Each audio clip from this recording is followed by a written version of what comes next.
The views expressed are not those of local community broadcasting, WYML LP, or its management, volunteers, or underwriters.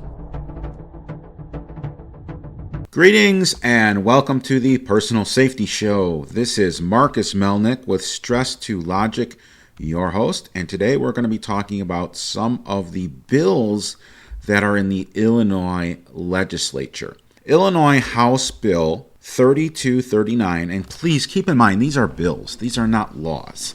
In other words, a bill has to start in either the House or the Senate, pass the rules committees, pass the entire House voting, and then go to the Senate, same thing, and then it goes to the governor's office. So these are proposed laws. They are bills. This first one, House Bill 3239, amends the FOID Act and requires that to get a FOID card or to renew a FOID card, an applicant needs at least 8 hours of handgun safety training that's approved by the director of the Illinois State Police. So this would be pretty ominous on the FOID card holder's name, and it would rule out people that are poor, because I guarantee you that companies such as mine are not going to be doing this for free. We are in this to make a living. So that's House Bill 3239. Next, we've got House Bill 4550.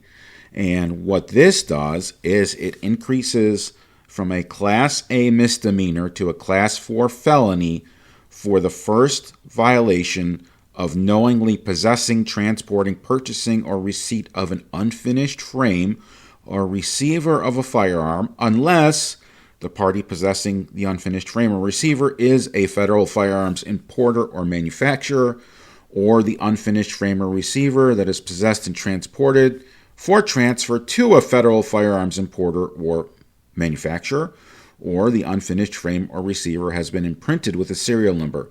So basically, this is the whole ghost gun thing. Instead of it being a Class A misdemeanor to have an unserialized lower, it would be increased to a Class 4 felony. And the difference between a misdemeanor and a felony is the punishment. So a misdemeanor is punishable by up to 1 year in jail, and a felony is a more serious crime, which is punishable by more than 1 year in a prison. So that's the difference between a misdemeanor and a felony. Then we have House Bill 5065. And this says that it is unlawful for any person to store or leave a firearm outside of that person's immediate control rather than within the premises under their control if the person knows or has reason to believe that a minor under the age of 14 could possibly have access to the firearm. And again, I'm paraphrasing, these are my rules. So this bill basically is mandating locking up of guns. It either has to be rendered inert by a device or mechanism other than the safety designed to render it inoperable. We're talking about a cable lock, we're talking about a trigger lock, or placed in a locked box or container. And right now, the person who owns the gun is responsible for any crimes committed by an invited guest who has access to that firearm. They're not held responsible if the firearm is stolen out of their house. But if it's not locked up and a minor gets the firearm, then the adult is guilty of a crime. So this is called the Safe Firearm Storage Act. And then moving on, we've got House Bill 5178, and it amends the election code. Currently, a concealed carry permit holder can carry a firearm into a non-governmental polling place, like a church. I used to have to vote at a church. Sometimes they're synagogues. A lot of times, these facilities are actually schools, which is you cannot carry in a school, or other government facilities. I voted at a township office. Can't carry a firearm because it's a government office. So this would basically be, it exempts peace officers in the performance of their duties. And if somebody does carry in a polling place, it's a Class C misdemeanor, which is actually in line with the Illinois Concealed Carry Act, carrying in areas that are prohibited. What's interesting here is The summary says it provides that a person who carries or possesses a firearm while present in a polling place, except a peace officer in the performance of his or her official duties. So what does that mean? That means that cops can't even carry a firearm to go and vote if they're off duty. How ridiculous is that? So here, Illinois is restricting again against federal law. Another one, HB House Bill 5254, also amends the FOID Act and says that a renewal shall automatically be denied for a FOID card if the applicant submitted an application on or after the effective date of this act, if the FOID holder has failed to complete a hands-on firearm safety training within 1 year after the initial issuance of a firearm owner identification card. So you can see the politicians aren't even talking to each other. We've got one bill that says you need 8 hours of training. You've got another bill that says, oh, you have a year to do 8 hours of training. So get it together, Illinois legislators. Get it together. Next, we've got Illinois House Bill 5319, which talks about micro-stamping. Basically, the state police says within 180 days after the effective date of this act, the state police will engage in and complete an investigation to certify the technological viability of micro-stamping enabled pistols. Basically, it provides an investigation that includes live fire testing evidence within 180 days after the act to decline to certify that micro-stamping enables pistols are technologically viable. It established procedures that the ISP must follow after a certification that micro-stamping enabled pistols are technologically viable. This provides that it is unlawful for any dealer in firearms licensed under the Firearm Dealer License Certification Act to offer, sell, exchange, give, transfer, or deliver any semi-auto pistol unless the pistol is a verified micro-stamping enabled. It provides that a dealer who violates this is guilty of a Class 3 felony. Now, latest I heard that micro-stamping is not a viable technology. It is not cost-effective. And why is there a bill for this instead of just a budgeted study? I don't know. It sounds kind of silly. Next, we've got House Bill 5442. Again, it amends the FOID Act and provides that the state police may not charge a fee to exceed $10 and any processing fee, provides that the processing fees shall be limited to charges by the state treasurer for using electronic online payment system. This is the credit card fees. Provides that $4 from each fee collected under this provision shall be deposited into a state police revocation enforcement fund. Currently, the Illinois State Police may utilize existing technology, which allows the caller to be charged a fee not to exceed $2. So this is kind of raising the FOID fees. The great thing is, there's another bill. House Bill 4260 basically says that if the Illinois State Police denies an application for or revokes or seizes a FOID card because an individual has been a patient of a mental health facility, the notice to the applicant or the cardholder of a denial of application or for revocation of the person's FOID card shall include the date and dates of admission of the person to the mental health facility and the name of that facility. Not a bad idea. At least this way, you can know where it came from and you can investigate instead of saying, hey, guess what? You're denied. Well, no, you're denied because of a stay in a mental health facility on this date. This is the name of the facility. And if the FOID card holder is like, that's not me, someone else has the exact same name as me, they have at least a lead to investigate. All right, lastly, we've got House Bill 5558. Eliminates the criminal penalty for failure to report lost or stolen firearms within 72 hours. If the firearm that has been lost is found by a law enforcement officer, whether or not the gun has previously been reported as stolen or lost, fines the gun owner, who was the victim, a penalty of $500 for the first offense and $1,000 for a second offense. And if the offender fails to pay the fine, They forfeit the lost firearm and the FOID card and concealed carry license. What ridiculous. This is just punishing victims.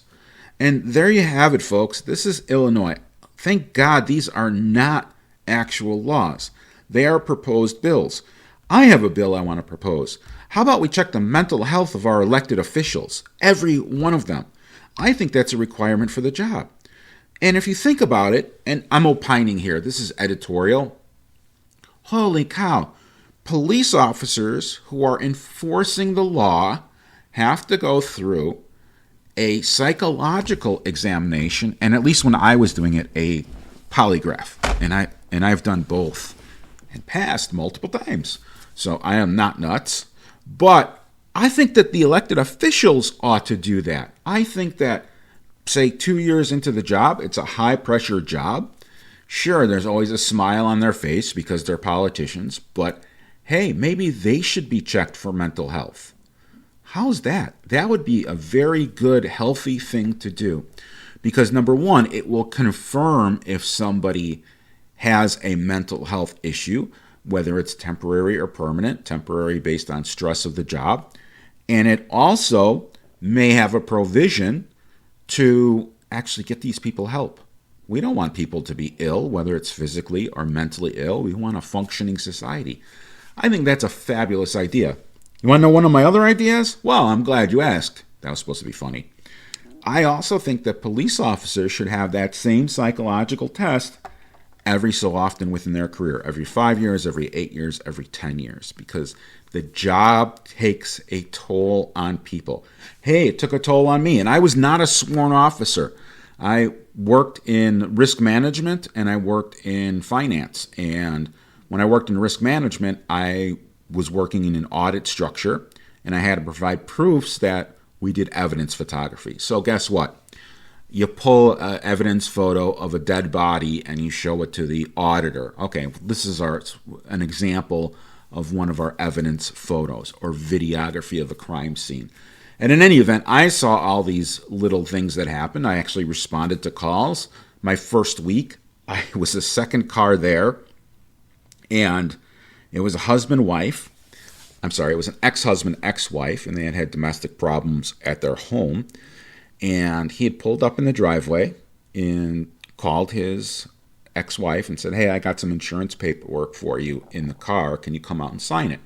Sure. I mean, their divorce was wrapping up. She gets out. She comes in the car, and she signs whatever paperwork he needed her to sign. She gets out, and he ran her over. And I don't mean like ran her over once. I mean ran her over, put the car in reverse, ran her over again, forward and backwards. I believe it was 14 times. This is like 23 years ago. And we were the second car there. Well, as soon as I saw the guns come out, and again, keep in mind, I'm not a sworn officer. I didn't have a vest. I didn't have a gun. I ran back to the police car. Oh, Marcus, you're a chicken. No, I'm not a chicken. But I knew in the backseat of the squad car where they're going to secure this prisoner that there was stuff back there. There was the officer's bag with all the report forms, and that needed to be moved out. Sometimes these bags have extra things in them, like extra ammunition, possibly a knife, other tools that the offender could have used. So yes, I contributed. I knew that stuff would have to be removed. I ran back to the squad car. I removed it. By the time I got back, he was in custody. The victim in this case was really messed up physically and, of course, psychologically. So when I say messed up physically, she had a broken pelvis, broken ribs, punctured lungs, scrapes, bruises, internal injuries, and she survived. She made it. She changed her name. She moved out of town. The offender served 13 or so years in prison, and last I checked, is out.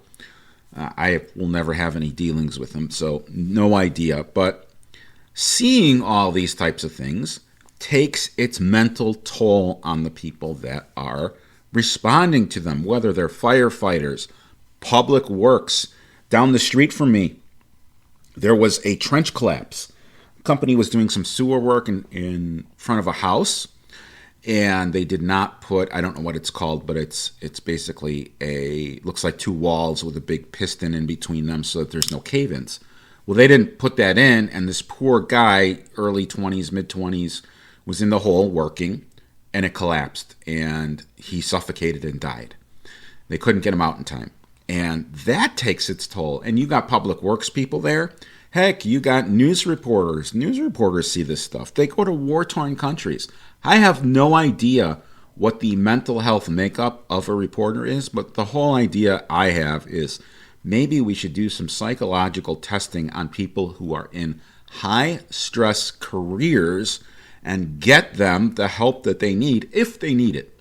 You know, sometimes people are just goofy. They don't need the mental health assistance, but for the people that do, and I can name names. I've worked with people in police and fire who probably needed that second or third psychological test because they were just a little bit or a lot of bit off.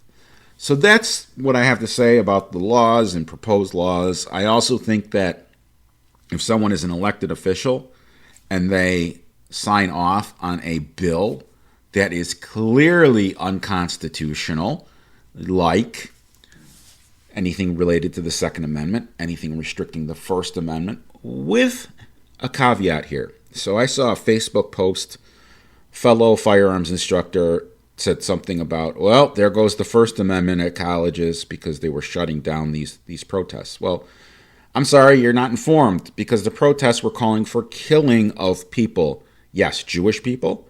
So the First Amendment does not apply if somebody is preaching speech that would cause injury. That's why you can't yell fire in a crowded theater, which we've all heard growing up.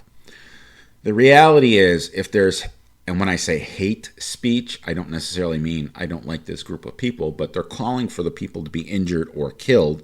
Yeah, that's not legal in Illinois or the United States of America. So, and I'm not a lawyer, so you can't take that as legal advice. As not a lawyer, I certainly have opinions about things, as you do as well. So if you have any opinions on this, on the college campuses, and I'm afraid, my kids are going to college. I'm afraid for them. I have nieces and nephews that are in college. I'm afraid for them too, because they're all part of the family, they're all Jewish, and they are a target now. It's absolutely ridiculous. The next year is going to be quite interesting when we talk about politics, when we talk about what's going on in the country. And I have a question for everyone. And if they can write in, I would greatly appreciate it. My electronic business card is Marcus, Marcus, Melnick, MELNICK.com. And here's the big question. Benjamin Netanyahu in Israel, the prime minister, is a controversial figure. He's akin to Donald Trump here. And he's tough. He's tough as nails. I have a great appreciation for him on his love for Israel, on his vehement defense of Israel. I think he's the right guy in the job right now. But what would have happened? This is my question for everyone. What would have happened if his opponent, who is not as tough on these types of things, were elected prime minister and Hamas then starts to attack Israel? I wonder what would have happened. It's kind of interesting to see the dichotomy here, and I wonder if Israeli citizens are grateful to Netanyahu for being in office, for actually responding to this whole Hamas war. And people are coming out of the woodwork with a ton of hatred towards Israel and towards Jews. No other ethnicity is responsible for the actions of a foreign government except for socially Jews. The reality is, I'm afraid. Yes, I'm a concealed carry instructor. Yes, I know the law. I know how to defend myself. My family knows how to defend themselves. But when my child goes to college, he didn't grow up in a rough environment. I had a very nice environment for him. Yes, I taught him work ethic and all that good stuff. But the reality is, he'd never been in a fight. He's never faced violence. And I don't mean like wrestling with dad. That's violence. But it's not intended on harming anyone. But I'm afraid. And it becomes very fashionable for people to hate Jewish people. I think it's silly to hate anyone. I don't care if you're Jewish, Muslim, Christian, LGBTQ, or you have a weird perspective. I respect your perspective. It's cool as long as you're a nice person and not a jerk. I don't judge people based on the color of their skin, their ethnicity, their religion, their whatever, as long as they are a good person. That's the only thing that matters to me when interacting with people. I really don't care what someone's background is. Are they nice? And there's no excuses for someone who had a rough background who's not nice.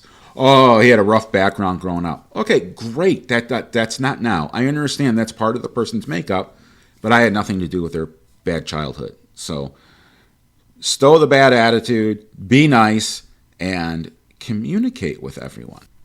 If you're a regular to the show, you know that I'm enrolled in a Wake Forest University online class called Sociology of Guns. And what I like to do is bring some of the little tidbits that I'm learning that are very interesting to my listeners. So this latest course or this latest session was on, quote, gun violence. And the professor basically said that's a shortcut way of saying homicides by firearm, which is a little bit of a mouthful.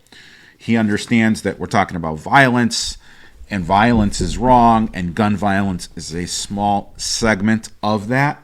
So if I refer to the term gun violence, it is not politicized. It's just kind of a shorthand way of me saying firearm homicides or homicides with firearms. So I heard this one professor talk, and he was saying that, and he's right, violence is tragic, he's right there, but not random, that violence concentrates spatially. So, for example, and he showed some studies. One of them was in Boston, where 50% of the shootings in Boston occurred on 3% of the streets. So very, very concentrated. It's also concentrated socially. Also in Boston, a network of 763 people were surveyed.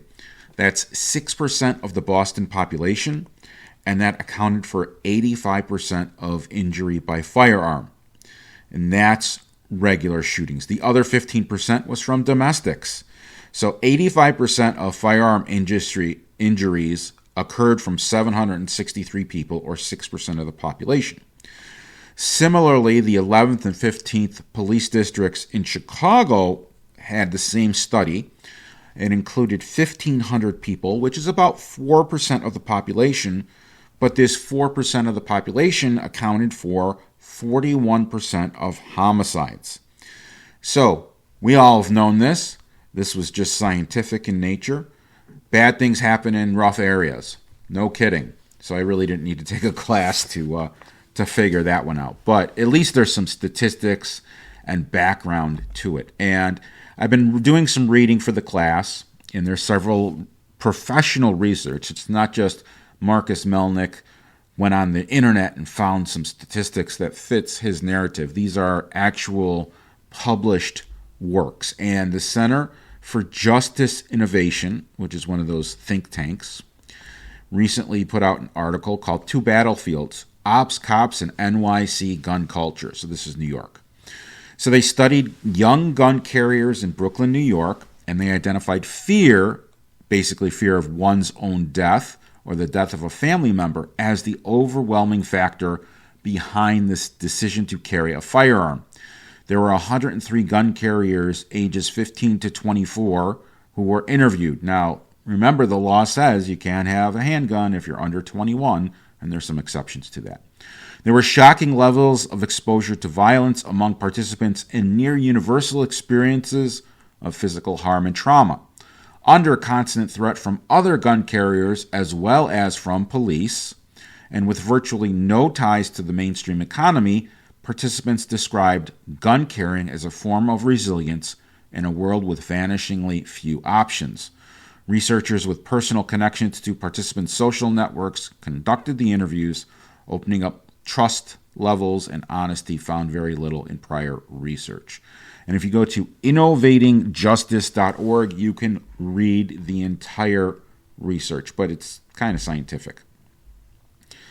In the journal called Social Problems, there was another study regarding policing and punishing illegal gun behavior, an examine of jail detainee experiences with gun law enforcement in Los Angeles. So again, big city, not dissimilar to Chicago. So in this study, there were 140 interviews with people who were detained on gun-related charges. And their experiences with gun-related policing and punishment shapes their beliefs and behaviors surrounding guns and violence. Findings suggest that the respondents characterized many of their gun-related experiences as unjust. They argue that their policing encounters reinforce discriminatory practices and stereotypes, undermining a key feature of procedural and distributive justice, impartiality. Respondents' experiences with police harassment and neglect attenuated their willingness to seek out and cooperate with the police by communicating that the law was not designed to serve marginalized groups who are often treated as suspects first and victims second. By contrast, gang enhancements were key in shaping respondents' perceptions of unjust punishment, as these severe penalties also revealed inequities by race, ethnicity, class, and other social characteristics.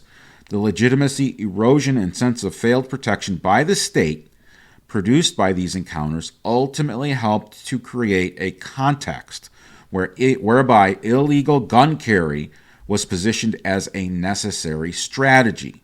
Findings from this case extend existing scholarship on justice perceptions by demonstrating how specific policing, punishment, and criminalization processes can damage the law's legitimacy and inadvertently encourage the violence of the law was designed to deter. My perception is that the criminal justice system is not racist. It is impartial in an ideal world. However, individuals in the criminal justice system have individual biases, conscious or unconscious. I've seen this time and time again, and they are going to tend to lock up, pursue, charge, or write tickets to minority suspects. So it does exist in criminal justice. I don't believe, and again, this is an opinion, that the system is racist, but there's definitely individuals in the system who are racist. Stay tuned for more. The views expressed are not those of local community broadcasting, WYML LP, or its management, volunteers, or underwriters.